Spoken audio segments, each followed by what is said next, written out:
let's start. And today is going to start our discussion for group data. And before that, in our previous discussion, we have reviewed the construction of frequency distribution tables. So now, let's try to revisit.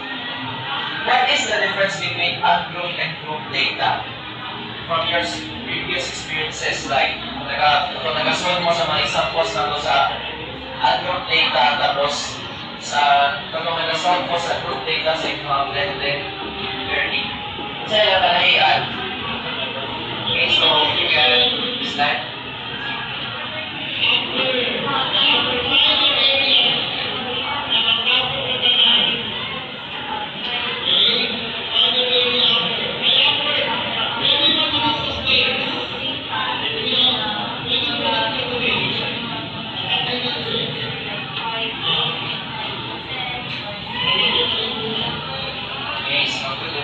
So that's right for ungrouped data is not tayo mga raw data. However, for grouped data is nagagamit ang classes or intervals. What do you know about frequency distribution table? So, in National Central Tendency, what is the definition of frequency? What's the name of frequency? Kabila na? Kabila siya na?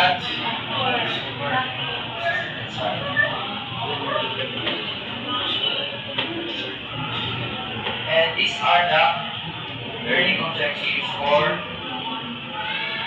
this morning. So please read everyone. Describe quartiles as a measure of position of group data. Illustrate quartiles by marking its positions in a given frequency distribution table. Solve real-life problems involving quartiles of group data accurately. Position of group data because we are already with the group.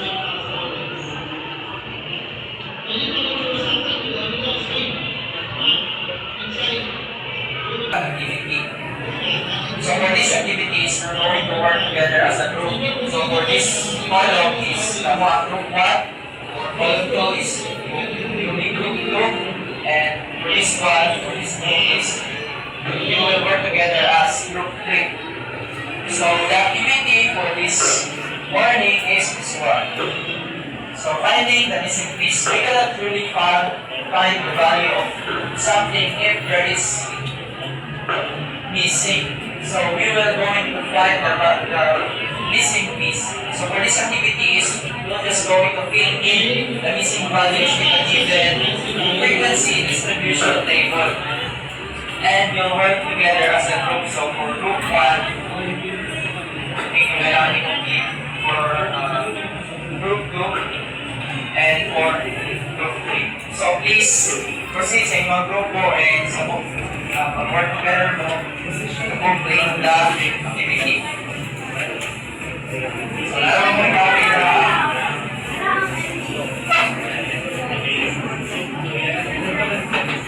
okay, so proceed with your perspective first and pwede rin yung nilalagay nyo directly sa sheet na ginagawa na mo.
we are already done with third class.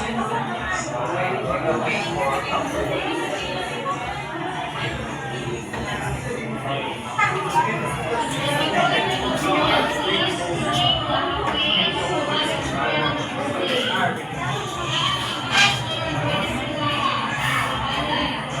Okay, so please go back to your proper seats. So can I ask a volunteer for group D?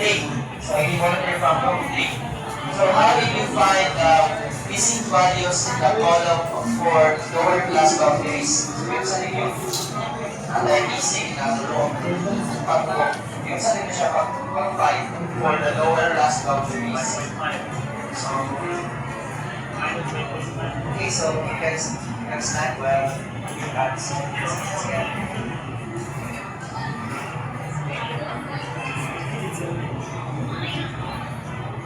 What about verbal versus supporting? How do you find the lower class boundary?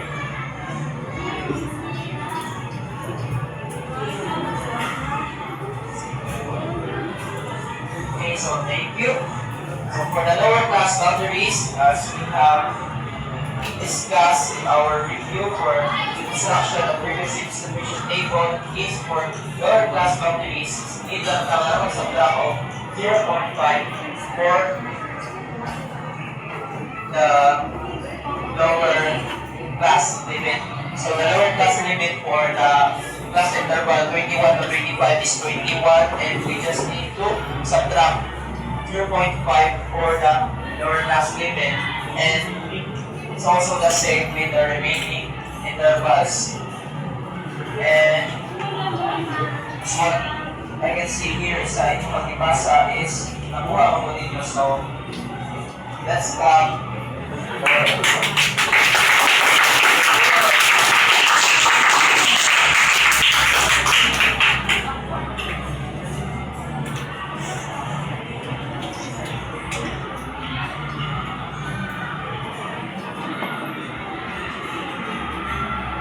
Now we are going to proceed to our topic, which is quartiles of group data. So I'm sure that that is your idea in how we're going to find quartiles of a group data. So first, let's define what is group data. So please read everyone.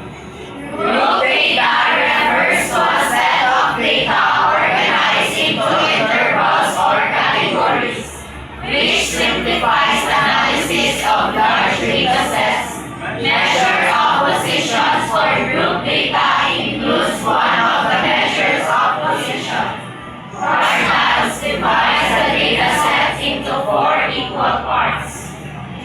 So group data refers to a set of data organized into intervals or categories, which is mga yan na yun sa iya order to and group data. And it simplifies analysis of large data sets.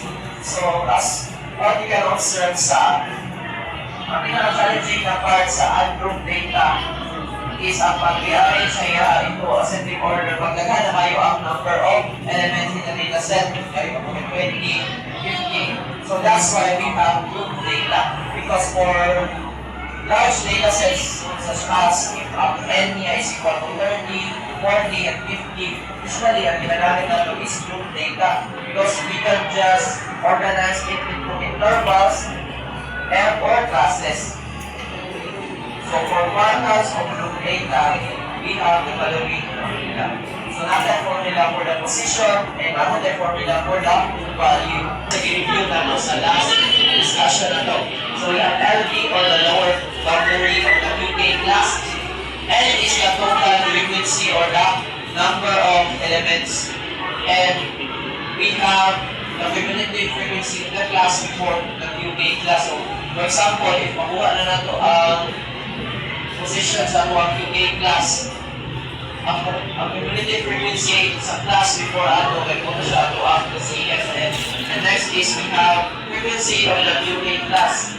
So, kung pila mo ang nabilong dito nabilong na data dito sa mga class. And next is the size of the class interval or pwede mo siya mag-class with. Then K represents the n quartile where it could be equal to 1 and quartile, and n could be equal to 1, 2, and 3. Depende na lang kung gusto siya ng quartile. So first is let's have our example. So for example 1, we have the table shown below is the sum of the scores of 50 students. So calculate the value of Q1. So first is we're going to observe the following frequency distribution table. So we have how many class intervals? N is equal to 50. And now is we're going to start with the position because we cannot directly solve for the value. So let's start for the position. An over 4 and EH represents the position. Okay, position ko na ito ang pangitaon. So let's start. And K is equal to quartile 1 na ito pangitaon. So is equal to ilan ito? 50. So let's just substitute the following values. And after that, 50 divided by 4 is equal to 12.5. Therefore, our quartile 1 is located at class B of the interval 26 to 30. So let's verify. So, asya draa. So, we have here the column for the position. So, the number of elements for our first interval is 6. Therefore, it holds the following position from first to 6. So, kahit nato na siya para mas dali na ito na malocate ang position sa ato mga quartiles. So, napay naman nato ito nga 12.5 ang iyang position sa mga first quartile. So, pagkitaon na ito aso siya dali na below. So, 12.5 is in between 7 to 18. Therefore, it is located at class B or on the interval 26 to 30. So, frequency for the interval 26 to 30 is equal to 12. The lower class boundary is 25.5. And now we can find its value. So the formula is finding the value of quartiles for good data is this one. So we have here LD plus KN divided by 4 minus TFL over FQK times the cosmic or the size. So lower boundary, kailangan ito bang lower boundary for the class 5.5. What about the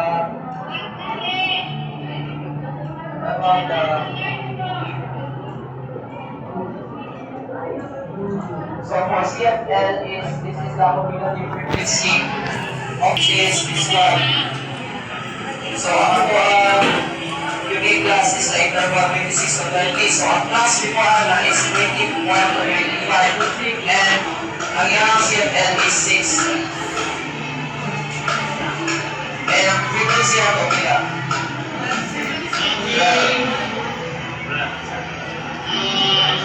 Therefore, we're going to substitute that following values.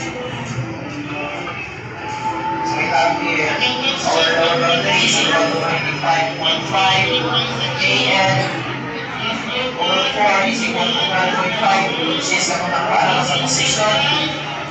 Now, the frequency of the class before the UK class is equal to 6, and the frequency of our UK class is 12. And I, or the size of the class, or class grade is equal to 5. And we will just follow the correct order of operation, and the answer is equal to 28.2085. And for interpretation is 25% of the summative test scores of the students is less than or equal to 28.2085, and the remaining 75% is greater than 28.2085. So, what it means is, the way we interpret for ungroup data and group data is still the same. So, 25% of the data set is represented by the score point of the first quartile. So, what about the quartile 2? Say 10%. 80%. What about sa quartile 3? So, since in this example, this we are solving for the first quartile, therefore it represents the score point that separates 25% and the remaining 75%. So let's have another example. For example 2, the table shown below is the distance traveled by 60 university students to arrive at the campus.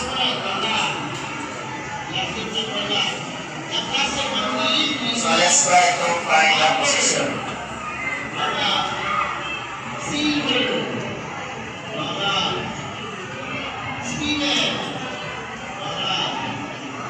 And since we're going to find the second quartile, our DA is equal to 2 and N is equal to 60. So, the position of our second quartile is equal to 30. And quartile 2 is located at class G of the interval 61 to 70. So, let's verify the position equal. So, based on the way we have the position for the class interval 61 to 70, ang iyang mga position sa following values like ranges from 29 to 40, 39 to 40, 43rd and 43rd element. So, therefore, one ang PTA class for the second quartile. So, ang iyang frequency is equal to 50. The lower class boundary is equal to 60.5 and our cumulative frequency is equal to 43. So since muna ako ang UK class ako ang CFL is the cumulative frequency before the class before the UK class. So ako ang bilang ako CFL 28 because that is the cumulative frequency of the class before UK class. And we will just substitute the following values. So for the lower boundary, we have 60.5.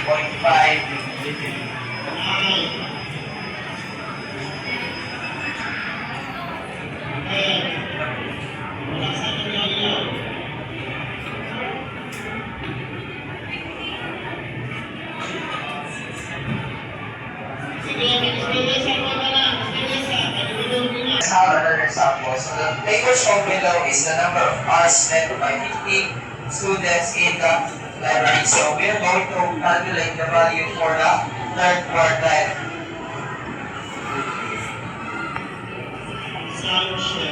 So first, let's try to find the position.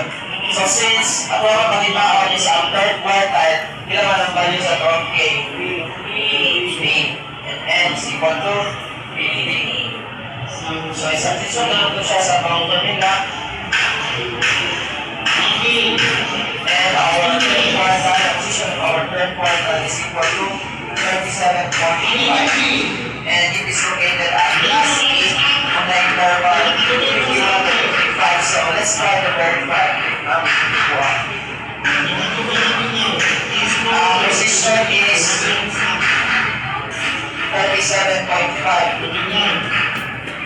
So based sa table is nasa located on class 8 at the interval 51 to 55 because ang position by default sa mga following values that belongs at the class interval 51 to 55 ranges from 36 to 41st element. So na-identify naman itong makuha ang position. So for this example, this is the UK class na naka-highlight. Frequency is equal to 6. The lower class boundary is equal to 15.5. And sa may value sa itong CFL, So dapat 35.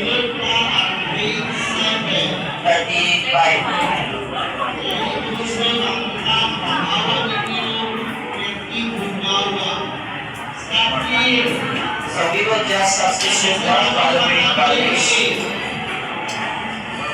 So naman siya, bumawa siya malapit na part.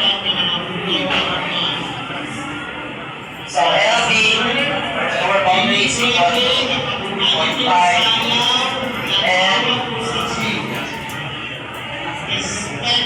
AS over 4 is equal to 37.5. The relative frequency of the class for 2K class is equal to 35 and frequency of our 2K class is equal to 6 plus 3 is equal to 5. And after that, using your certificate of time. And our third quadrant, the value is equal to 52.785. Since namin ka sa quadrant 3, kung saan yan i-represent the percentage.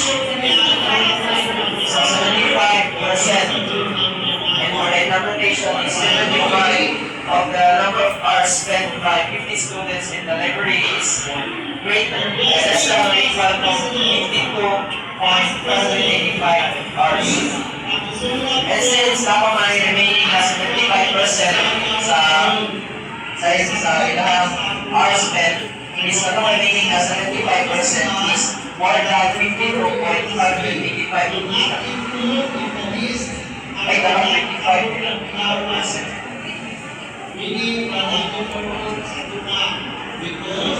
And another activity is going to make use of the frequency distribution table na ginawa sa previous activity. Individual. Inside ay copy ba ito, pwede na mag-set sa PC para mag-access na. Isa ba yung copy ito? Wala, picture na lang na.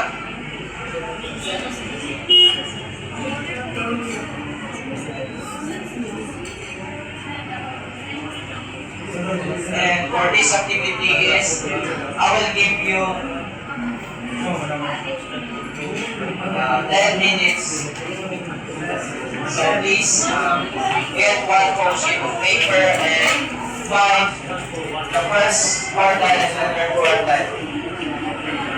Yes, okay, kasi na tuwang i-construct as activity or as application sa tuwang review for construction of frequency distribution table. One whole sheet of paper.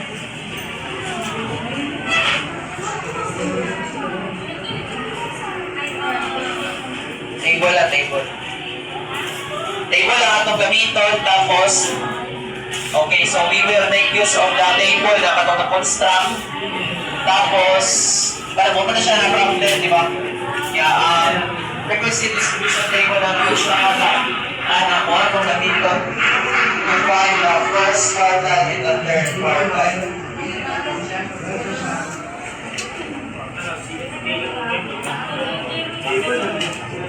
Table na lang diretso, tapos proceed na mo sa position din sa value sa first quartile and third quartile.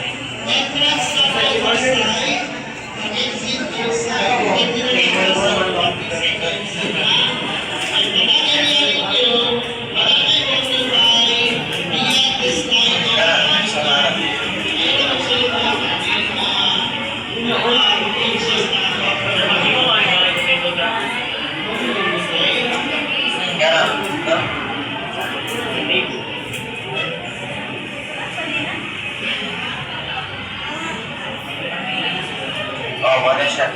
Ang table. Ayan na, ako lang table. Ay, sir, dito na ako.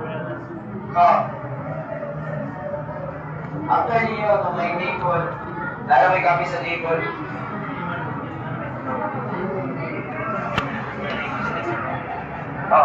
Kailan naman may table, di ba?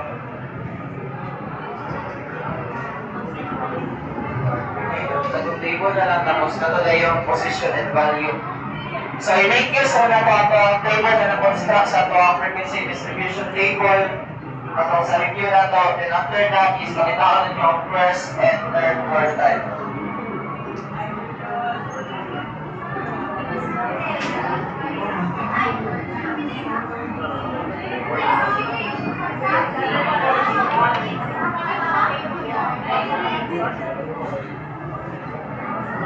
Table lang. Hindi kami ito matulong table. Like, nakasaluhan ko ang values. Isa lang ang kunin. Yung one na Be careful.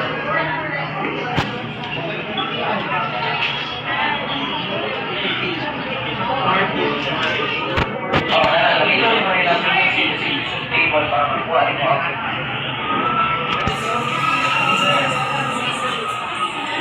okay na. Pwede na din sa lahat ng table.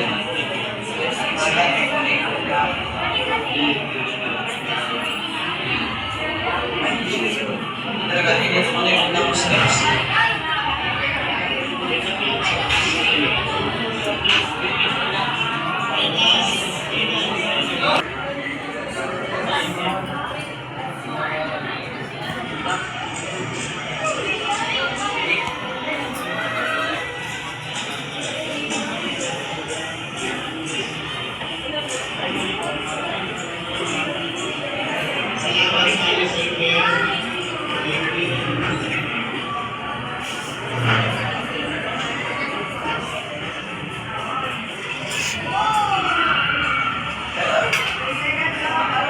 So, in-increase sa tanig ang table, may mga values na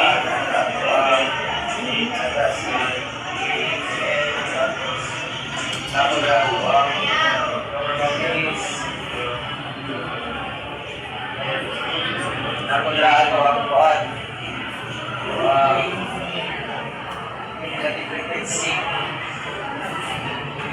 Frequency of the frequency. Kita mo na ang table.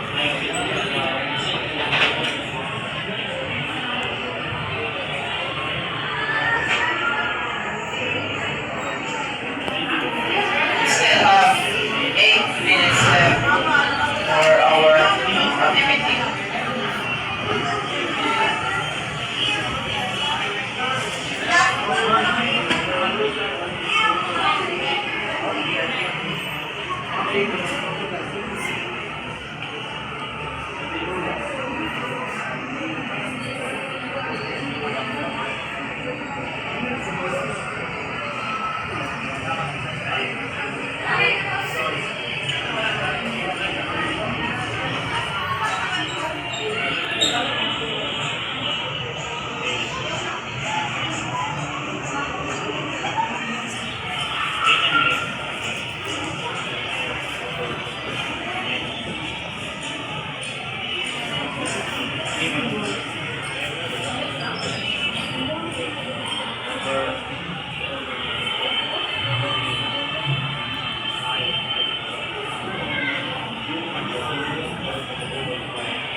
After sa table is start na mo sa pag-find sa position sa quarter 1 and value. Tapos position na mo sa quarter 3 tapos yung 1.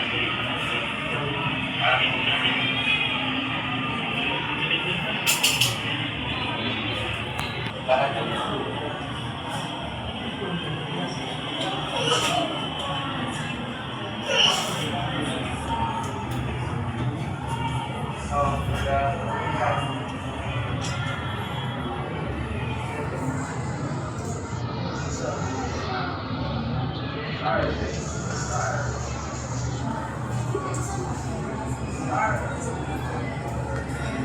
Yes, kaya naman kung wala nang itong steps, constructing na table, construct mo ng table,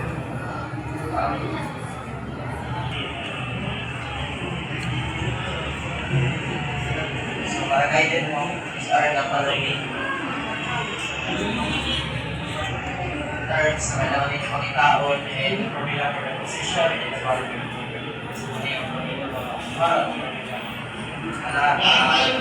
for the position and the formula for the value.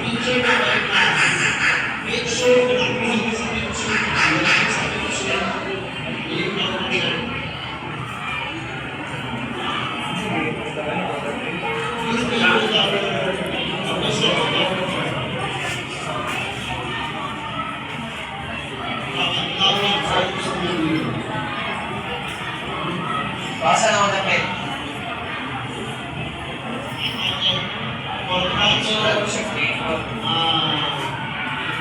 Let's start.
Tapos, kaya 7.5. So, kailangan natin sa magandang na position for standard, back for standard, and namay for element of 10.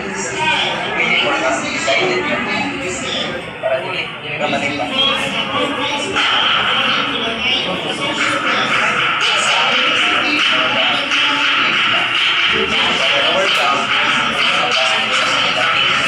Kali siya ibigay doon sa pinakapagpapahal nila. So, first, third, ang order ng mga position nila. Third one, then, 4 to 10, 4 to 10, 7.5, ang one, masang isa.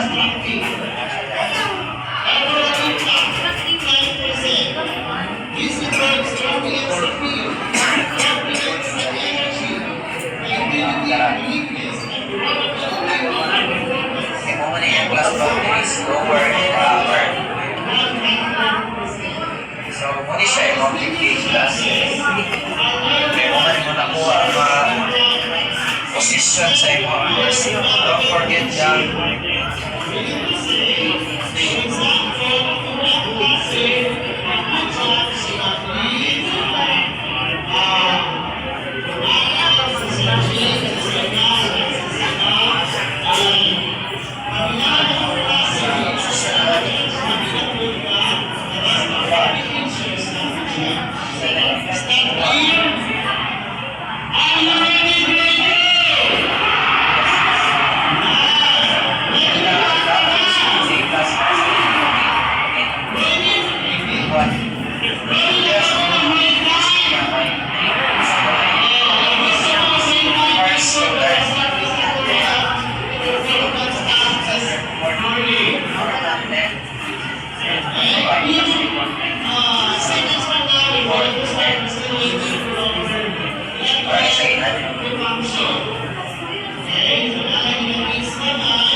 Position. The next is 6 is 7. Yeah, 6. 18 man siya.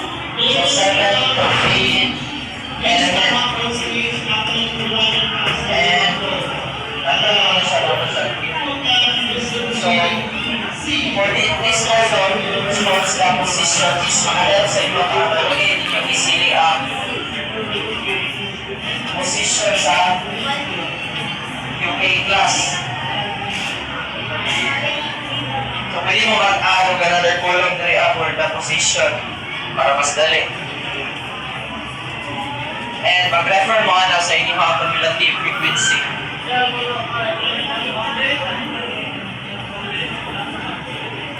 Sa akin nakuha sa lower class boundary.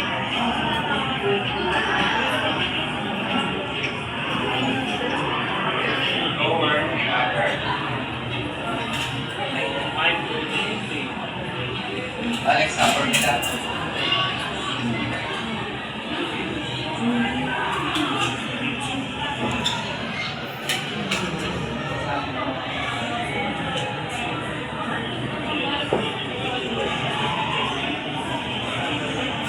Hindi madali-dali ako.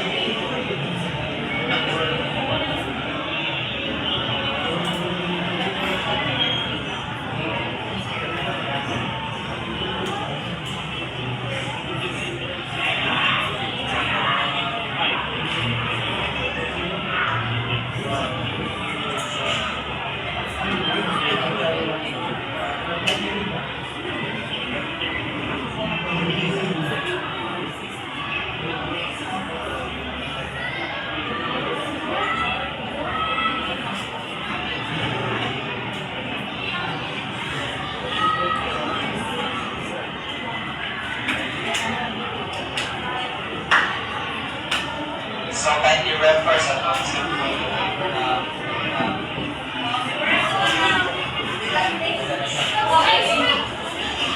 Nasa mo na libog na card.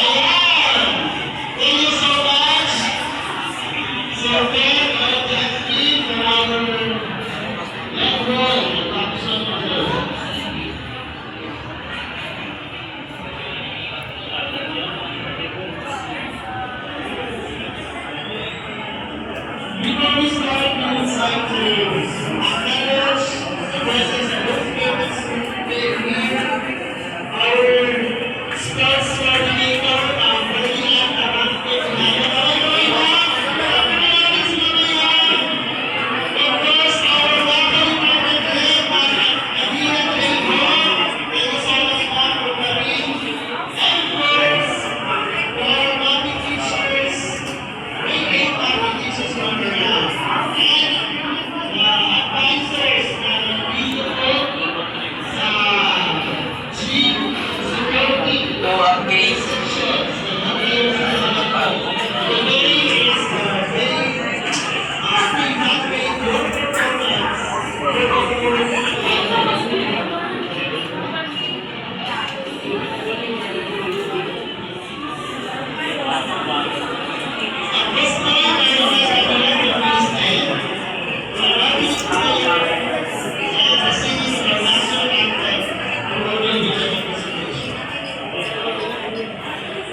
finding quartiles for good data. So, asa wala research,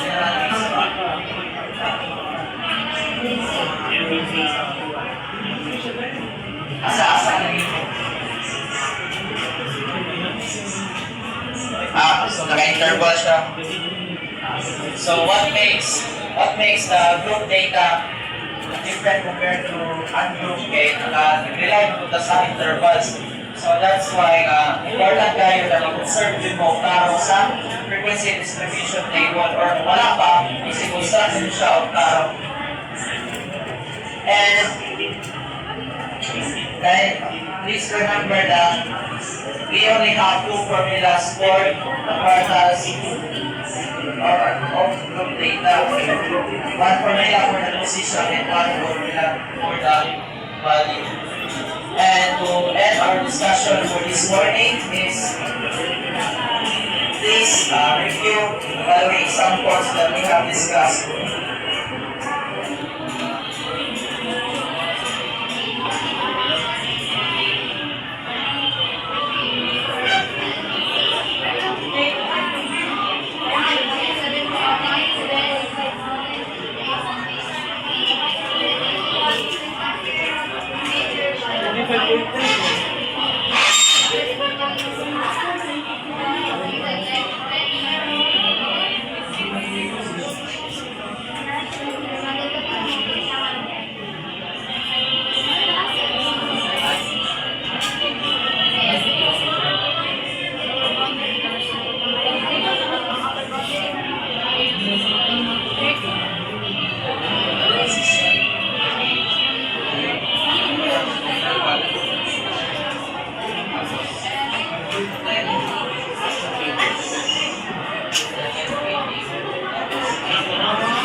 Okay, so time's up.